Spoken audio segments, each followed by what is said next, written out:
բայց եկել է նաև այդ ղազախական ցորենը,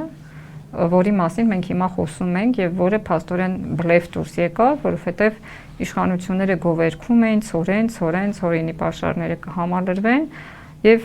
ուզում եմ դուք էլ ձեր գնահատականը տակել, իրենք տեղյակ չէին, իրենք խաբված են, իրենք տեղյակ էին, ժողովրդին խաբեցին, ինչ տեղի ունեցավ ձեր պոպուլիստական քայլ էր, որ ասենք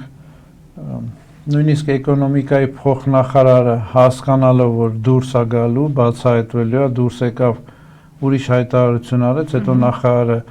փորձեց ճշտել ուրիշ հայտարարություն, հիմա թե մոտակա օրը կսպասենք փոխնախարարին կձերբակալեն կամ WhatsApp-ով աշխատանքից կազատեն, որ հայտարարություն արել, կամ էլ գլուխներ կթռնեն, թե ոչ։ Կամ էլ իրանց մյուս պոպուլիստական քայլն է, որ ցույց տան, որ մեր մոտ դեմոկրատիա, մենք ամեն ինչը բացահայտում ենք, բայց հարցը մնում է հարց, որ այո, շատ պոպուլիստական ինչ-որ հայտարարություններ էր, որը ուղղված էր, ել եմ ասում, Ադրբեջանի ղեկավարին բարձրացնելու, միջազգային ասպարեզներում մարդասիրական, սրանք որ հիմա ելն են ասեն Տրամպին չեք տվել, Ալիևին Նոբելյան մրցանակ տվեք,